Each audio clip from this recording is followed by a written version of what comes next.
Hey, thanks for joining me. Once again, due to the generosity and kindness of some of my viewers, I've got a couple of books.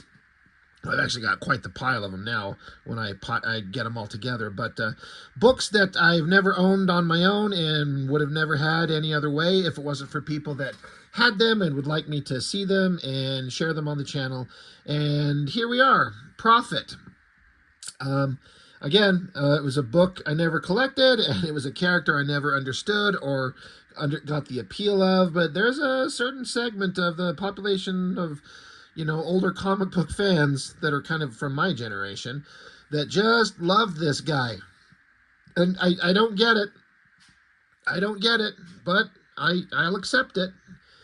I think a lot of it has to do with Stephen Platt's art, and I certainly understand that. This is volume 2. This is issue 4 of volume 2, right? Let me double check. Yeah, volume 2.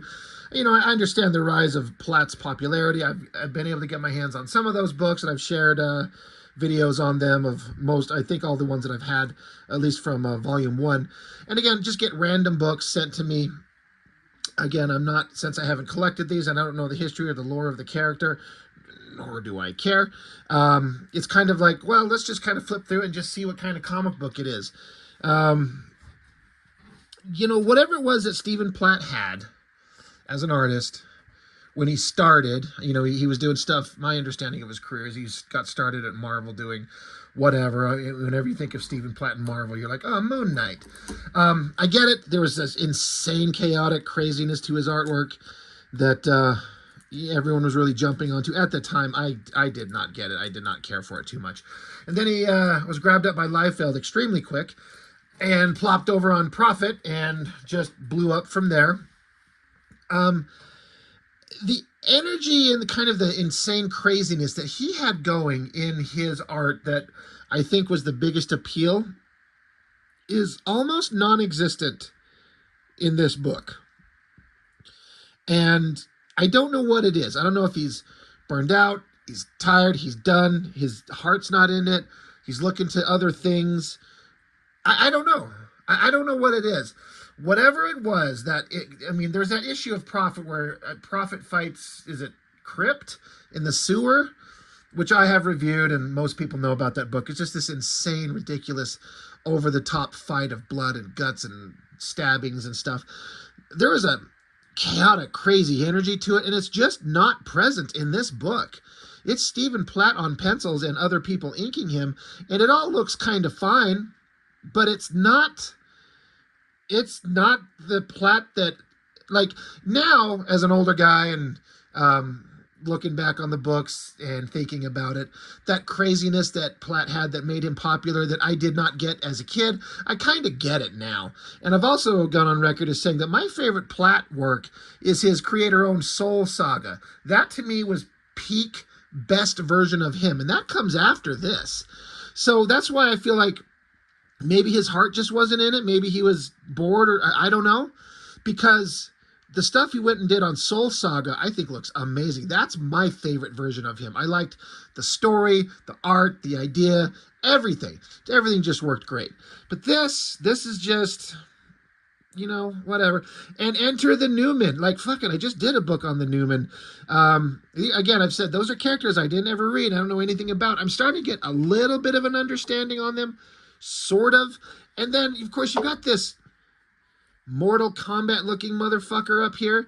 He's got a flying saucer hat with the Predator tri-dot targeting system. Looks like, every time I look at this fucker, I'm like, a Predator's about to blow your fucking head off, you stupid ninja shit. And as a cover, again, for Stephen Platt, it's, it's detailed and everyone's standing there flexing and looking hot and whatever the fuck, but like, what the fuck? Look at this girl's titties. Why is her right tit, the nipples pointing like down at the ground, and then her left tit looks smaller and lifted up and almost like its nipples pointing towards the sky? Like, seriously. Anyway, there's some titty stuff going on in this book that's just weird. But again, it's issue 4, so I don't know what the hell's going on. Writers are Chuck Dixon and Steve Downes. I know Chuck Dixon. I don't know Steve Downes at all.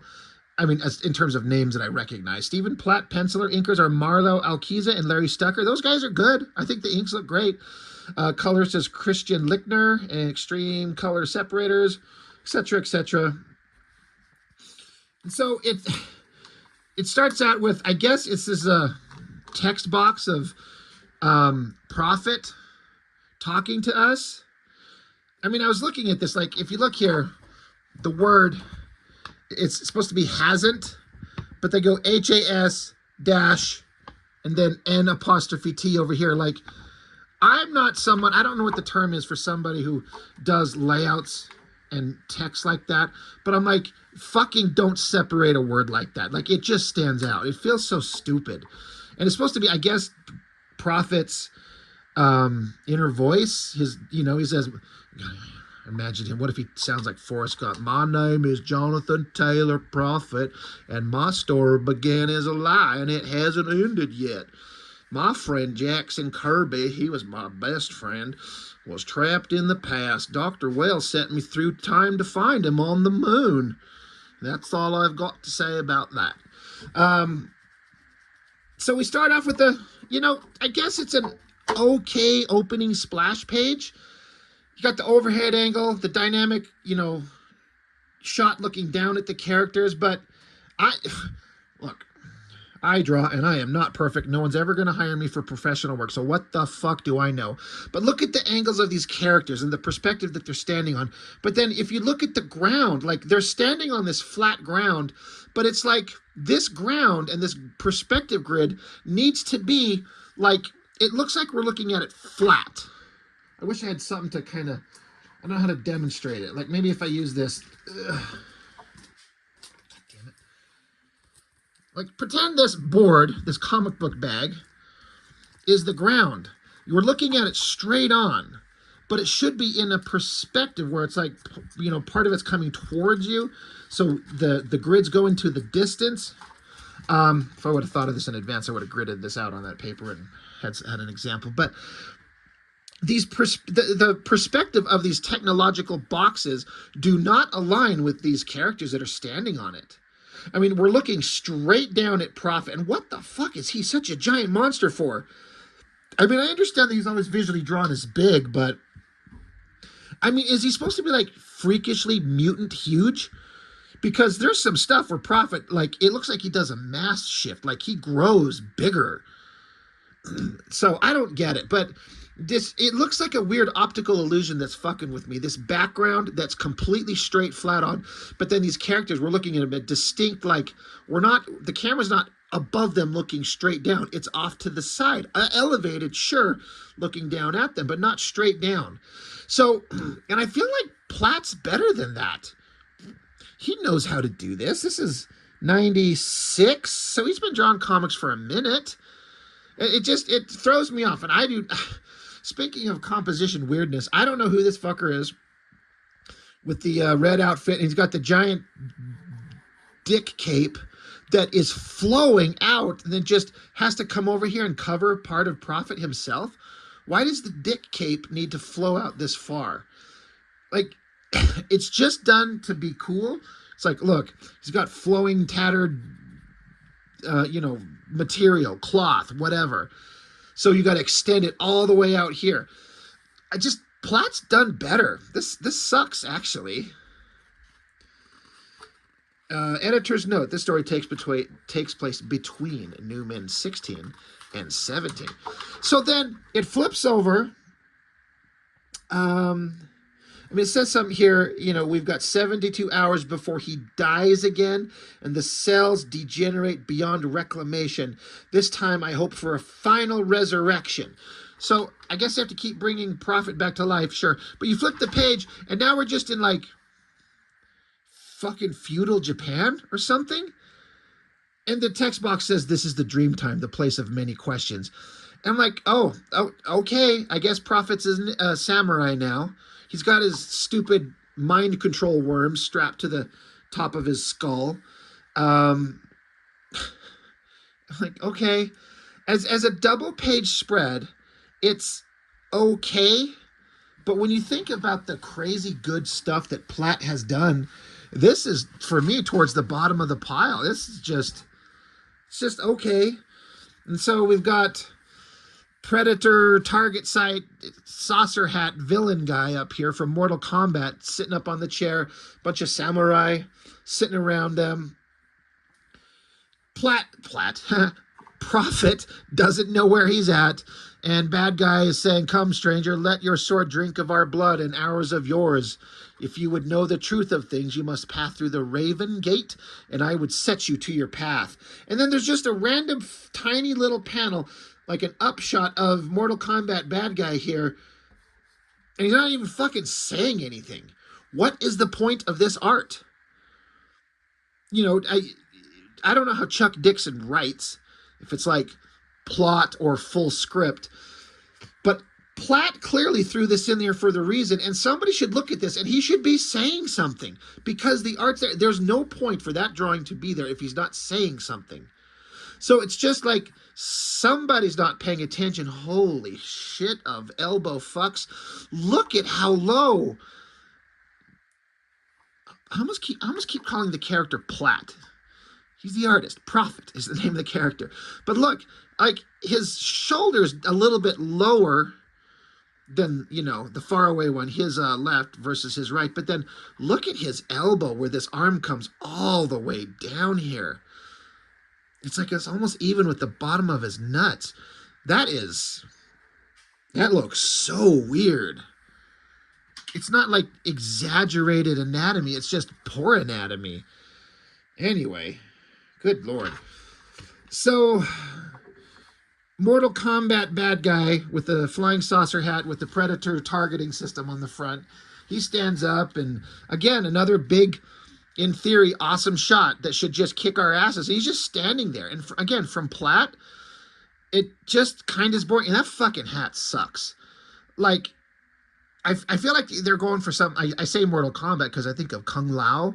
Remember the guy with the big wide-brimmed hat? He could throw it and had a razor blade edge. Like, it's like they're trying to do something like that, but it just looks like a garbage can lid or something. He looks stupid. But I get they're trying to make him look awesome. I'm sorry, maybe you dig this. Great. If you do, this is not awesome. It's just 2 pages of the basic same thing. He's standing there talking some wise shit, and then he's standing there holding a sword. He's awesome, he's tough, and you need to fight us because that's what we do in comic books. We fight, we flex, we hold swords in our hands, and Prophet's like, well, all right, your mama's a fat whore, so let's go. I'm like, okay, so fight's on, I guess. I don't know. So what do? We jump into a double page spread. It's just double page carnage.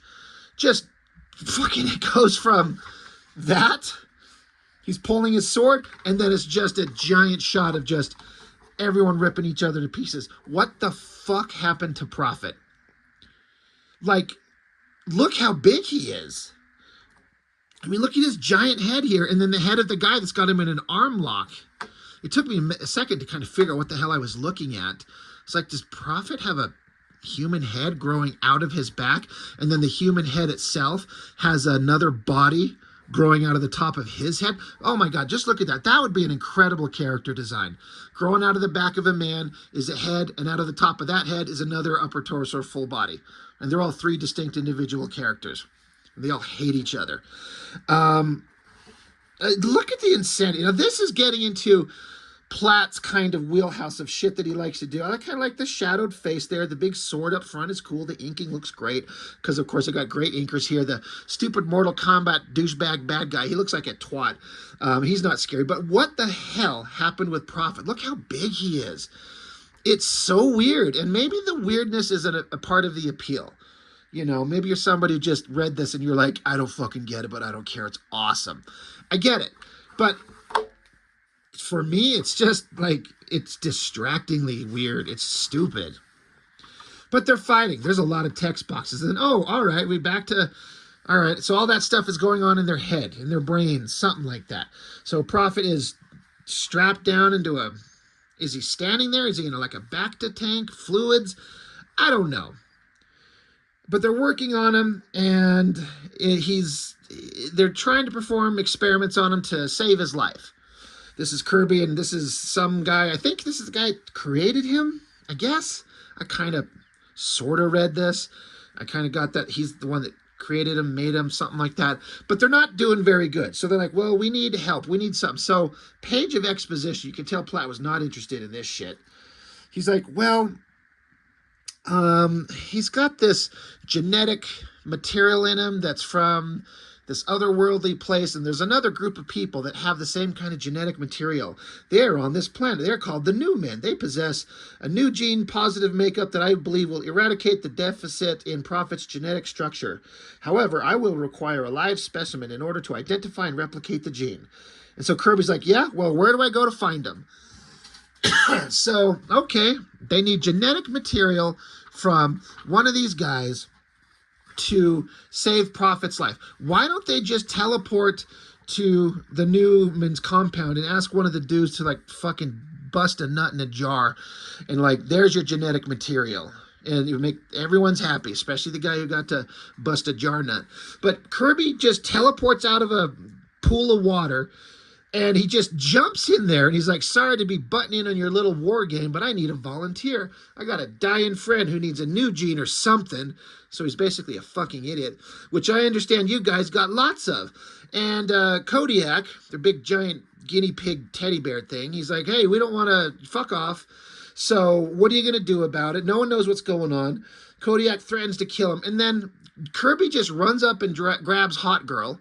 Bootleg, I guess, is her name. And from what I understand in the credits, Bootleg is trademark and copyright 1996 Todd Knock. So Todd Knock owns this character. You know, good for him. So she gets kidnapped. So he just shows up, grabs her. No one stops him, and they just disappear. And they're like, holy shit. So whoever this guy is, he's like, I found Bootleg's energy trace. They've taken her to Antarctica. So this was in Newman headquarters. I don't know where Newman headquarters is, but if I had to guess, it's in fucking, I don't know, Westchester, New York. Like, seems like everybody is, or something like that. But Antarctica, that is a long ways away. Watch how quickly they get there. Anyway, they're like, why did he take Bootleg? Why didn't he take one of us? So this fucking guy, Mexican Cable, he's like, anyway, we got to go save her. We're going to go into a combat zone. So back at the lab. So Kirby kidnapped her, and they strapped her into some gears so she could sit there and flex with her titties pointing at us. And she's like, you're not going to cut anything off, are you? He's like, no, the doc's just going to play with your genetic structure. Find out about this new gene thing. She's like, oh, all right, then I was a little worried about if he's going to start screwing around with the fabric of my very being. Well, that's okay.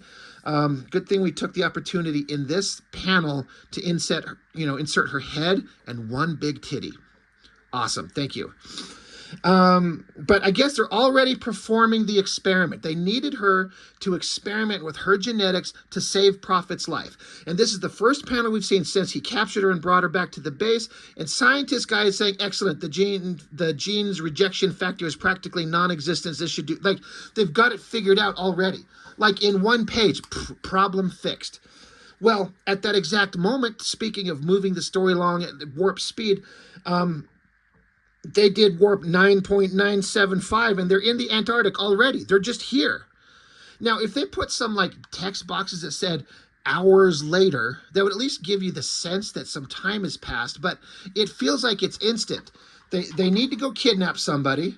So Kirby takes off to collect up the jar of nut, steals the girl, and then the girl's there, and then the medical procedure's already done and working, and then the team is already there in fucking Antarctica. They're like, we're here.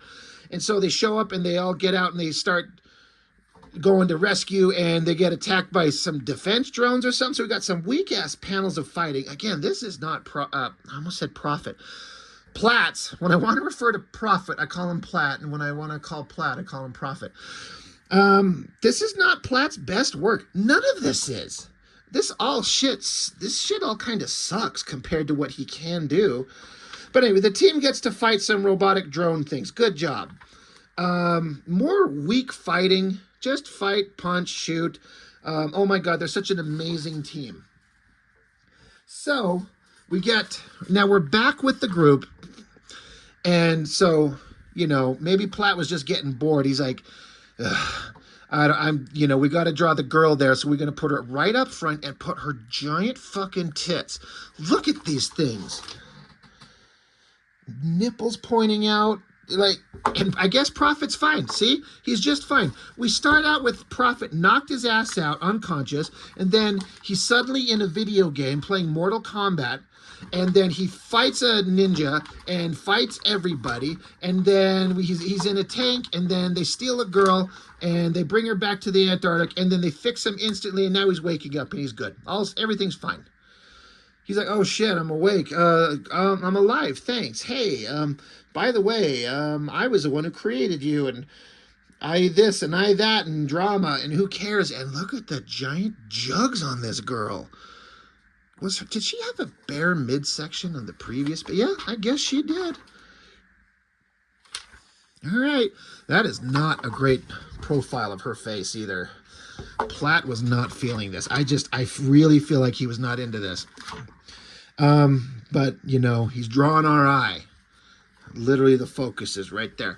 And so, scientist guy is explaining himself. So, double page spread of guy explaining stuff. We created you, and through time, and all this stuff you did. You were in a constant search, and blah, blah, blah. And we kept having to resurrect you or something. Just, I guess, giving an origin, like the true, at least at this point, true origin, creation of Prophet. Boy, I really don't fucking care. This is all kind of fine. Like, I kind of liking the art here. It's kind of fine. So, we got to cut back to the girl, and Jesus Christ. Forgot about this panel. What in the hell happened to her? All right.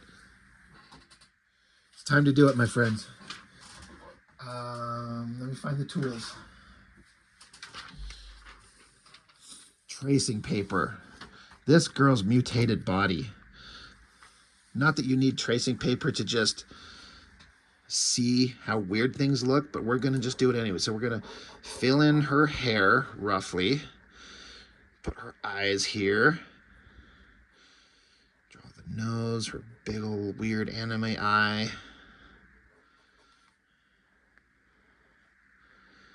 I can't tell through the tracing paper if her mouth is open or closed. Who cares? Excuse me. Ugh, this pen's like dying on me. All right. She's got a giant ear way back here. Of course, she's got a giant hoop earring because when you're fighting bad guys, you want to look good. Her hair all back here. All right, neck. Now, when I do these tracings, for anybody who's new to this, I take and I trace, and I don't put the costume on her. I'm just tracing the figure to essentially make it a nude figure, to just eliminate all the distractions in the art, just to break it down so you can kind of see what in the hell is going on with the anatomy. So, Stephen Platt likes his giant boobs, and him and I are kindred spirits in that sense.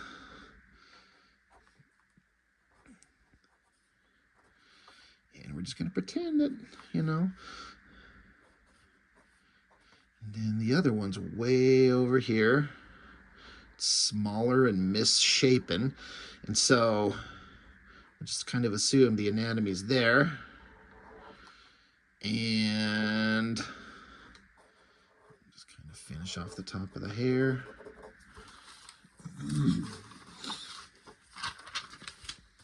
That's what we got. Like, good Lord. That is something. That is certainly something. Anyway, look at that poor girl's worried look on her face. Anyway, now that we got misshapen, mutant, bad titty job distraction out of the way, yeah, the girl, she's like, oh my God, whatever, get me out of this thing. Like, she's not hurt, she's fine, didn't affect her in the slightest. So, they took her, they kidnapped her, they violated her essentially, but she's fine. No big deal. And then suddenly, giant splash page exploding of the Newman team showing up to rescue their teammate. That's kind of an okay splash, I guess. I mean, is Mexican Cable riding Kodiak like a steed? That'd be awesome. So they come busting in. It's fine. They're like, hey, we're looking for our teammate. You kidnapped her. And she's like, oh, hey, guys. She's totally fine. She's like, hey, guys, I'm fine. And the comic should end right there in terms of the fight. But no, this is a stupid comic book. So there's a very confusing layout of a page where they all start fighting. Prophet's punching Kodiak, and Kirby's fighting, I think, the bird guy and whatever the hell this girl does. And old bearded guy is fighting the scientist guy. And then whoever the fuck Mexican Cable is, he shoots off to the side. And he's like, everyone stop. And I guess the Rain is his name.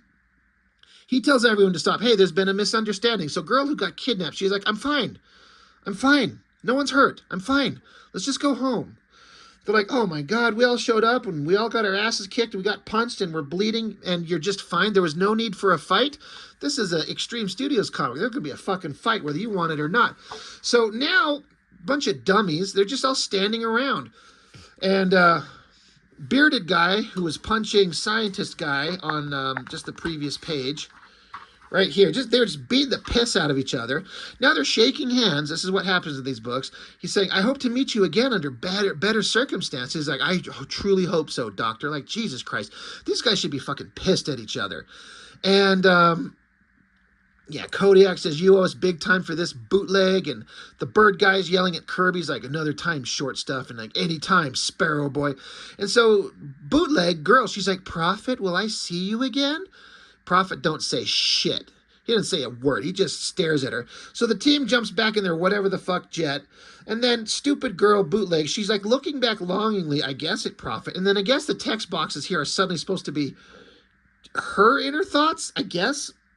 It says, you know, my old man warned me about love. He said, love arrives just like an out-of-control freight train, sudden and with real impact. And her little thought bubble says, Prophet?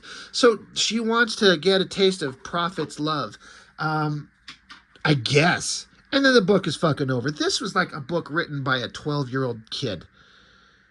Like I'm sorry. I know Chuck Dixon has written stuff that has been regarded in the industry. I don't know about the other guy, but none of this shit was. This is just everything was stupid and rushed, and the pacing didn't work, and Platt's heart wasn't in it. And again, you might look at this and go, I mean, look at this. How could you like look at this and not be kind of blown away? And like, to a certain degree, in certain places, it is kind of impressive, especially if you're somebody who's looked at this for the first time and don't know who Stephen Platt is, and you just look at it, just go for the fun, just enjoy it, don't nitpick it apart, blah, blah, blah, blah, blah. But I've seen Platt do better, and I've seen 1,000, 100 million comic books better written, with better pacing and more interesting characters. So the only thing that you really got is, well, besides, you know, that type of stuff to keep your attention, is hopefully the art's just blowing you away, and Platt has done better. This is just kind of boring. So, and then what do we got? Ads for all kinds of random stuff. Cyberpunks. Did a review of that one book. That thing sucked. Youngblood number 6 and Team Youngblood number 21. I don't think Youngblood number 6 had anything to do with Angela and Glory. The Rage of Angels continues. Evangeline Prophet comic book. That's the one I keep swearing I wish I could find. I think I wanted to see it. The Blood Pool. I had a couple people ask me, when the hell am I going to start talking about Blood Pool? And never, because I don't own him. So unless I find him for real cheap, I can't imagine it's going to be very good, especially if you love it. And I'm based on my history with Extreme Studio books, I'm fairly certain I'm not going to love it. Yeah. Prophet number 4, guest starring the Newman and some Mortal Kombat guy. Yeah, it is what it is. You know, what it is not is awesome. Sorry, I don't dig this in the slightest, but some people dig it. So if you're one of them and you love it, great. I appreciate it. But, you know, we all like different things. That's all I got for now. Thank you for watching. I really appreciate it. I'll see you next time.